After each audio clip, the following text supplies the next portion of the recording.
This is the Transformers Generations War for Cybertron Trilogy Siege Deluxe Class Refraktor. The figure's part of the third wave of Deluxe Class figures for the War for Cybertron Trilogy Siege toy line. And yes, I did pick up 3. I picked up these figures from Toys. And, you know, why 3? Because if you remember, in the 1980s, if you were born and watched Transformers back in the day, in Generation 1, Refraktor was actually a camera. He transformed, the 3 of them, they were triplets, they combined, transform an old school film camera. Yes. Here's the back of the packaging. He transforms into this gun-like apparatus. And pretty cool, pretty cool. Let's get it out, let's get them all out of packaging. And here are all 3 Refraktor figures out of packaging. Back in G1 in the 80s cartoons, they were called as Reflector. Albeit it's a lot of stylized parts and aesthetics of this figure, it does exude that whole G1 feel to it. I keep saying these about the Siege figures, that they're so G1 because that's just how they are. Hasbro is nailing it with the G1 likeness of these figures. And like I mentioned, there's a lot of stylized parts here and there. Obviously, these are Cybertronian alt modes, and this is supposedly where the lens of the camera would fit, and only one of them had it in the old original G1 toy, and the others had flat tummies and all that. But since, you know, these are duplicate figures, you can't avoid having everybody that center torso abdomen piece. Now, each of these figures carries a sort of Cybertronian Tommy gun blaster, which will form a tripod later for the camera, and 1/3 of the camera lens, which acts like a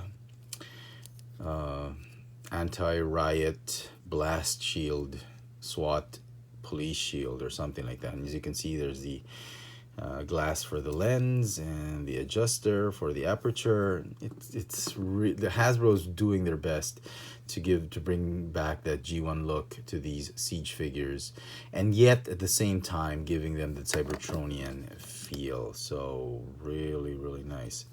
I love how the colors came out with these figures. You got some gray, this purple. It's not exactly Decepticon purple, but it's sort of like a wisteria type of periwinkle purple. I'm not too concerned about it. I mean, that's maybe in the original G1 it was a shade lower, but I'm pretty happy with it. Each of the figures comes with details all about it. The green paint isn't actually from the glass, it's actually from this piece right here. Nice looking head sculpt, got that Cybertronian feel to it, and yet at the same time Earth mode feel. Decepticon logo here, lots of stylized details everywhere. I mean, this mold is just ridiculous with all that detail about it.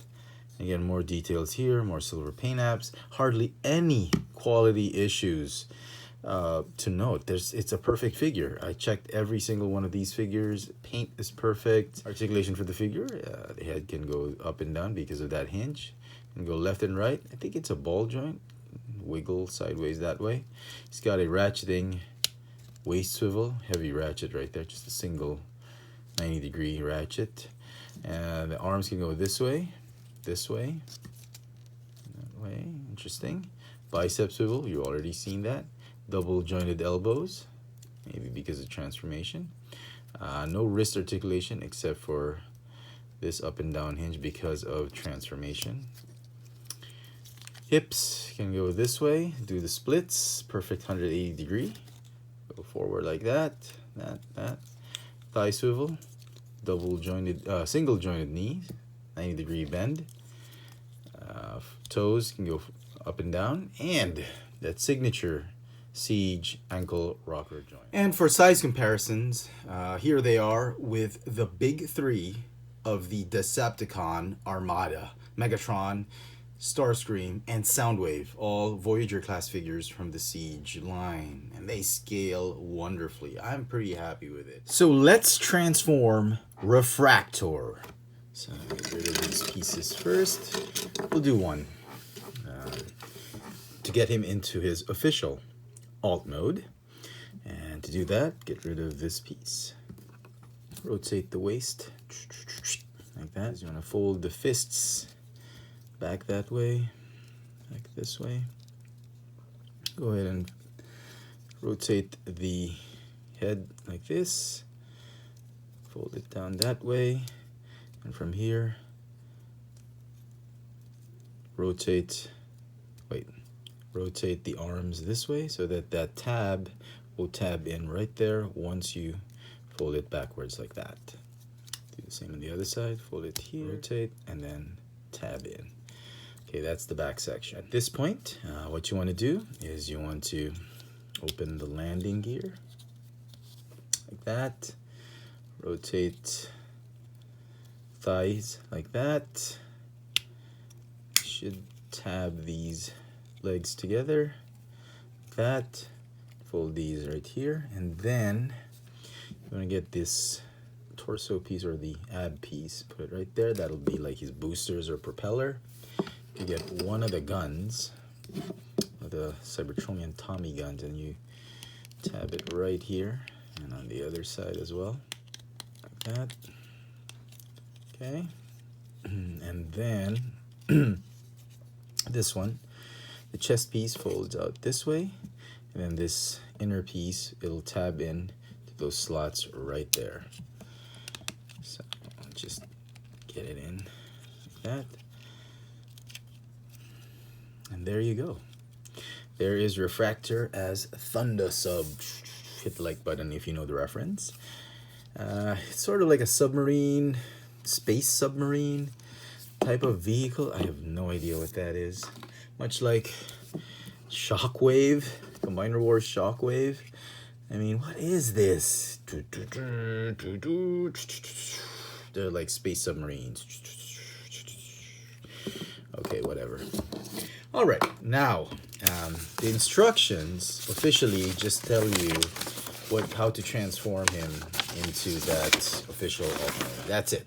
And then how to attach the other pieces and all that, and the weapons and all that. It does not tell you how to get him into this. It says collect 3 to build whatever that is. Cybertronian camera, obviously, and no instructions.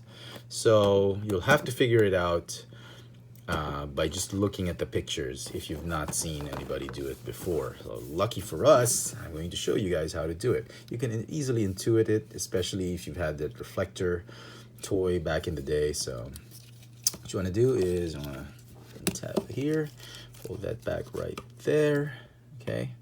And then you want to remove this, untab this piece. We'll set that off to the side. We'll deal with that later. Okay, and from here, fold the feet back in their prone position. Rotate the legs this way. Don't fold these in, just leave them open. What you want to do at this point is you want to fold the forearms backwards. Rotate by the bicep.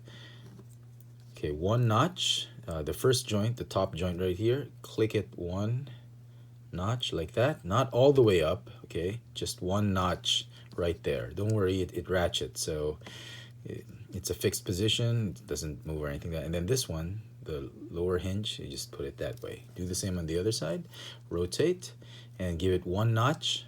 Click. Okay, 1 ratchet, and then there you go. It should be like that, and then they're gonna scoop in, and these legs are gonna scoop in, and they're gonna go inside that lower leg. So fold up like this and just shoot them inside like that, and then do the same on the other side. Shoot them like that. Okay, and then tab them together. Okay, just line them up, and then these landing gear pieces, they just go like this and like that. Okay, and then this ab piece that was formerly here is going to move down here on his crotch right there. That is the centerpiece of the camera. Okay, yeah, like that. Now you got to do the same on these 2 other guys. Okay, All right, once you've done the same on the two other refractor figures, you're going to put them together, rotate the other two 180 degrees, and you'll notice that they will tab. They have tabs on their sides that fit nicely with the other. So there, that's the sort of body of the camera. And then you get the shields, 3 of them, and they're the same piece, but they're molded in such a way that you can put them together, one side having a tab, the other side having a peg hole. Or there you go, that's sort of the camera lens. They will tab right here on these peg holes on the chest. Any which way, you can do it this way, but just choose one as a good fit, like that. And then they tab underneath right there. Just sit like that. There you go. That's the camera in essence. And now for the Tommy guns, or the Cybertronian guns. It's the same thing with the camera. They're all identical, and one side will have a tab, the other side will have a notch, and they will form a tripod. That, pretty neat. And the tripod will fit on that abdominal piece, and just like that, and there you go. And just like that, you've got yourselves a Cybertronian camera on a tripod. Click, click, click, click, click. Autobots, intercept Autobots. It looks actually pretty nice, pretty hefty for 3 Deluxes. Yep, very nice. So, some final thoughts on the figure. I think it's a great figure. There's a lot of nostalgia attached to it. You remember the old Reflector character back in the 80s cartoon. And I actually like this version better, because if you remember the old G1 toy, one was black, one was red, one was blue, and they were all 3 different colors. And when they combined, you obviously see there were 3 different robots. Here, it's a more homogenized look to it. I really like it. It brings a lot of memories, brings back a lot of memories, and the figures, you'll have to purchase 3 of them to enjoy all the features and of the figure and how it was designed to be. Each figure comes, I think it comes 3 or 4 pieces per case. I could be wrong. I think it's 3 per case. There's 2 red alerts, 2 brunts, and 1 hound, and 3 of these guys. So it won't be too difficult to secure at least 3 of them, because there's 3 per case. So best of luck to everybody hunting it down. The figure is going to get, or the figures are going to get, a 10 out of 10 from me. I think Hasbro and Takara Tomy did a wonderful, wonderful job with this refractor set. And I hope you've enjoyed this little video review. If you did, please let me know your views and thoughts on this set or these figures in the comment section below. Hit that notification bell so you never miss out on any of my new videos. This has been the Transformers Generations War for Cybertron Trilogy Siege Deluxe Class Refraktor. Thanks for watching.